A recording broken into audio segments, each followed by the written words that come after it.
حضرات معظم،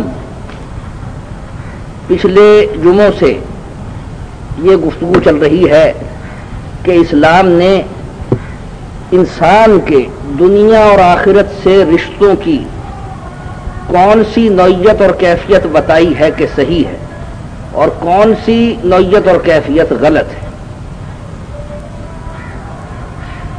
ایک ہی مسئلے اور ایک ہی حقیقت اور ایک ہی اصول اور ایک ہی سچائی کے لفظ یا عنوان مختلف رہتے ہیں۔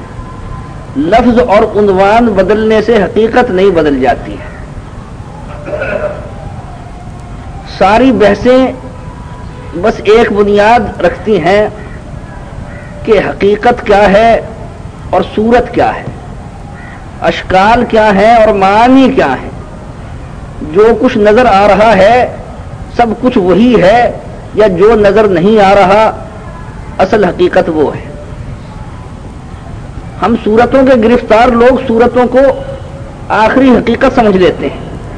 یہ جو میں نے عرض کیا کہ دنیا اور آخرت کی بحث ہی بنیادی بحث ہے، اسے اگر دوسرے لفظ اور دوسرے عنوان سے ہم ظاہر کریں تو یہ کہیں گے کہ بس سارے سوالوں کے اصل سوال یہ ہیں کہ ہم کون ہیں، ہم کہاں سے آئے ہیں، ہم اس وقت کہاں ہیں، ہمیں کہاں جانا ہے۔ انہی سارے سوالوں کا صحیح جواب معلوم کرنا یہی دین ہے، اور اس جواب کے مطابق زندگی بسر کرنا یہی دین ہے۔ جب اس دنیا میں بھیجے گئے ہیں یہ تو معلوم ہے، ہم انسان ہیں یہ تو معلوم ہے، لیکن یہ دنیا اور ہمارا وجود کہاں سے کب کس طرح شروع ہوا اور اس کی انتہا، اس کا انجام کیا ہے۔ دو لفظ ہیں ہماری شریعت کے، مبدا اور معاد، کہ بات کہاں سے شروع ہوئی اور بات کہاں پہ جا کر مکمل ہوگی۔ بس ان دو لفظوں کو اگر آپ دین کہہ لیں، مبدا اور معاد کی بحث، یعنی بات کہاں سے کس طرح کب شروع ہوئی، بات کہاں کب کس طرح اپنی انتہا کو اور اپنی تکمیل کو پہنچے گی، یہ کہہ لیجئے۔ انہی سوالوں کا جواب قرآن شریف مختلف لفظوں میں اور مختلف عنوانوں میں دیتا ہے، اور قرآن شریف ان سوالوں کا جواب کس طرح دے رہا ہے ہم کئی جمعوں سے معلوم کر رہے ہیں۔ آج ایک آیت جو بہت دیر سے میرے ذہن میں ہے کہ اس آیت پر ضرور گفتگو رہے، اس آیت میں ہمیں یہ سمجھایا بتایا جا رہا ہے کہ صرف صورتوں سے دھوکہ نہ کھائیں، صورتوں کو حقیقت نہ سمجھیں۔ صورتیں کچھ اور نظر آ رہی ہوتی ہیں، ان صورتوں کے پردے میں حقیقتیں کسی اور طرح ہوتی ہیں۔ اشکال جو ہماری آنکھ دیکھ رہی ہوتی ہے، ہماری اشکال پرست آنکھ شکلوں کو سب کچھ سمجھ لیتی ہے، شکلوں کے معانی، شکلوں کی روح ہمیں دکھائی نہیں دیتی، حالانکہ ہم نے تو شکلوں کے ظاہر کو نہیں دیکھنا ہے، شکلوں کے معانی کو دیکھنا ہے۔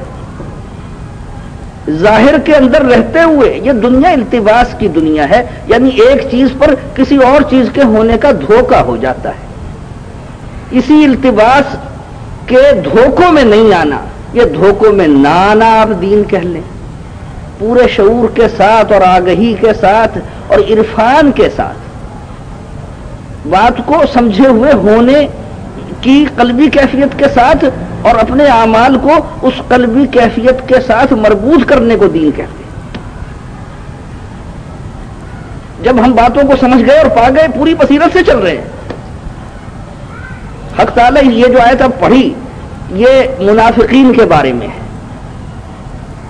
میں نے کئی دفعہ عرض کیا ہے کہ کفار کی گفتگو ہو، مشرکین کی گفتگو ہو، منافقین کی گفتگو ہو، فاسق و فاجر لوگوں کی گفتگو ہو، معصیت شیار گناہوں میں گرفتار لوگوں کی گفتگو ہو، کافروں اور مشرکوں اور منافقوں کا طرز فکر جو ہے اور طرز عمل جو ہے اس کی خرابیوں ہی کا تو ذکر ہو رہا ہوتا ہے۔ اب ایک آدمی کافر بھی نہیں، مشرک بھی نہیں، منافق بھی نہیں، لیکن طرز فکر اور طرز عمل مکمل طور پر نہ صحیح۔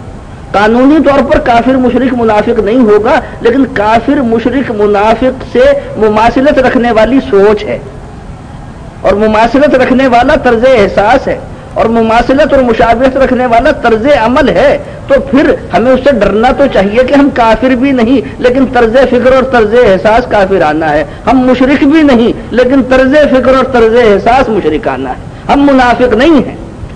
اب یہ آیت تو منافقوں کے بارے میں ہے، لیکن وہی جو منافقوں کا طرز احساس ہے اور طرز عمل ہے اس کی مماثلت ہمارے آپ کے اندر پائی جائے تو ہمیں تو بہت ہی ڈرنا چاہیے۔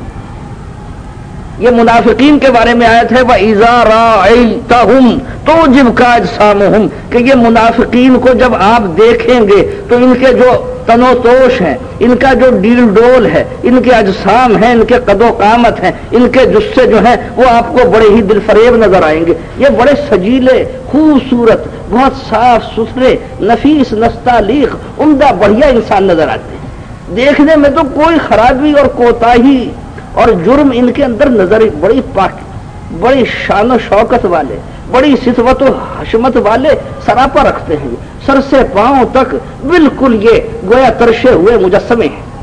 یہ ان کی کیفیت وَإِذَا رَأَيْتَهُمْ تُعْجِبْكَ أَجْسَامُهُمْ تو یعنی آپ کو ان کے جسم دیکھیں گے تعجب میں ڈال دیں گے۔ وَإِن يَقُولُوا تَسْمَعْ لِقَوْلِهِمْ اور جب یہ بولنے لگیں تو اتنا خوبصورت بولتے ہیں۔ ان کی تحریر و تقریر کا حسن اور جاذبیت اور دلکشی اس بلا کی ہوتی ہے کہ بس آپ سنتے ہی رہ جائیں، پڑھتے ہی رہ جائیں۔ یہ دیکھیے ہم بھی تو دھوکہ کھا رہے ہیں نا، یہ دنیا اور آخرت کا تعلق، یہ حیات دنیاوی التباس کی دنیا ہے، اس موضوع پر آج گفتگو کر رہا ہوں۔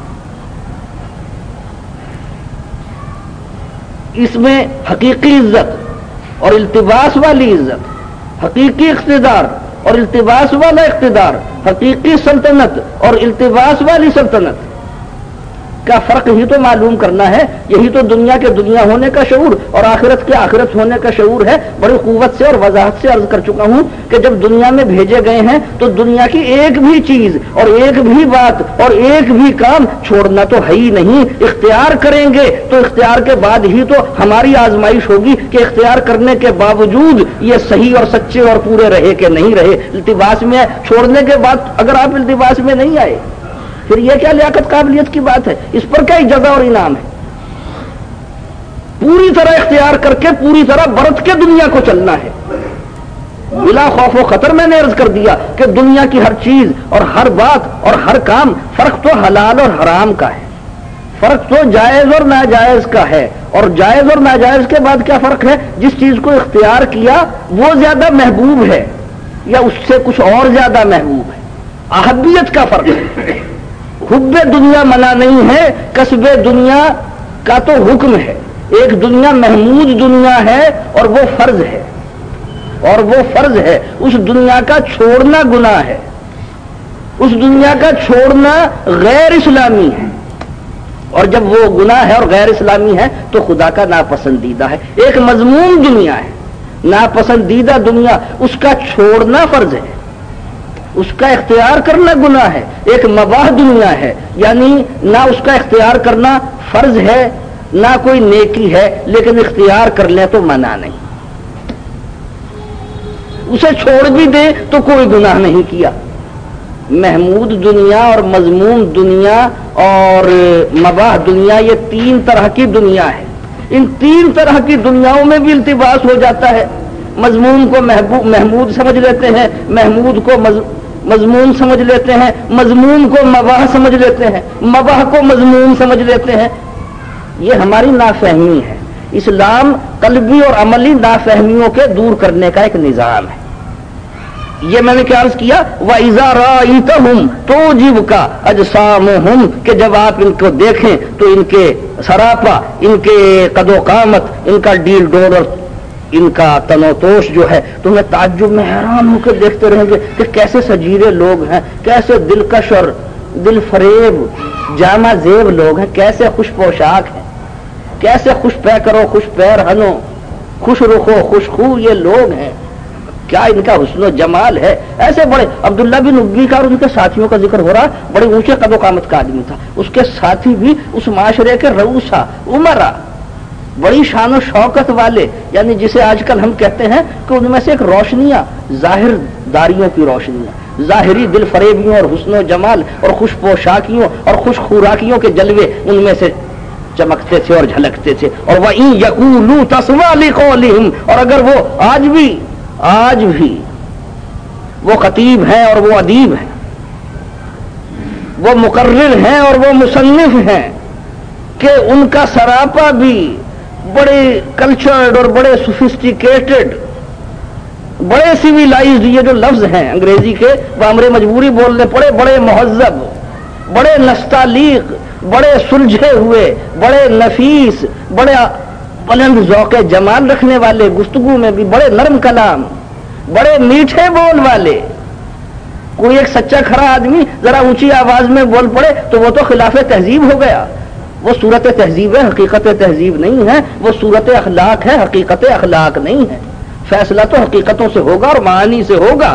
جب ان کی باتیں سنیں تو بس سنتے رہ جائیں. آگے حق تعالیٰ پھر کیا کہہ رہے ہیں؟ لیکن مگر اصل میں کیا صورت حال ہے، یہ 3 لفظوں میں حق تعالیٰ نے اسی آیت کے ایک ٹکڑے میں بیان کی ہے. یہ پوری ایک آیت میں نے پڑھی ہے جس کے کئی ٹکڑے ہیں. کأنہم خشب مسندہ، کہ جیسے دیواروں کے ساتھ لکڑی کے کندے چن دیے گئے ہوتے ہیں، جیسے کندے دیوار کے سہارے چن دیے گئے ہوں. سندل کی لکڑی، دیودار اور مہاگنی کی لکڑی کے بڑے مضبوط اور بڑا اونچا سائز اور ٹیکسچر اور کوالٹی رکھنے والے، وہ ہیں تو بے جان ہے نا، ہیں تو بے عقل، ہیں تو بے شعور. ظاہر ان کا نہایت درست اور اعلیٰ ہے، لیکن انسانی وجود کے اندر جو معنویت ہوتی ہے، جو باطنی صفات ہوتی ہیں. صورت آدم کجا و مانیے آدم کجا، وہ نہا خانے میں تھا، اب تک نہا خانے میں ہے. ایک آدمی کی صورت ہے، ایک آدمی کے معنی ہیں. وہ معنی تو پہلے بھی تہذیبوں میں گم رہے، آج کی تہذیب کے اندر بھی گم ہیں. فیصلے تو معنی سے ہوتے ہیں. میں نے یہ عرض کیا آپ کی خدمت میں. آدم نہیں ہے، صورت آدم بہت ہے یہاں. یہ حق تعالیٰ فرما رہے کأنہم خشب مسندہ، کہ جیسے لکڑی کے تختے، جیسے کہ کندے دیوار کے ساتھ چن دیے گئے ہوں، جنہیں دیوار کے سہارے اب وہ رکھے ہوئے ہیں، وہ کس کام آئیں گے بھائی؟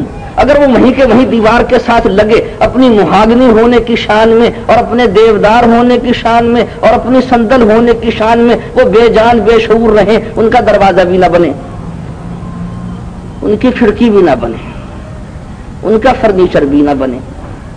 یعنی جس مصرف کے تھے، جس کام کے تھے، اس مصرف میں اور اس کام میں نہیں آئے. انسانی وجود بھی جس مصرف کا ہے، اس کے تخلیق کیے جانے کی جو معنویت ہے، جو حقیقت اور مقصد ہے، مانیے آدم تو جب ہی حاصل ہوں گے آدم کو. صورت آدم سے کیا ہوگا؟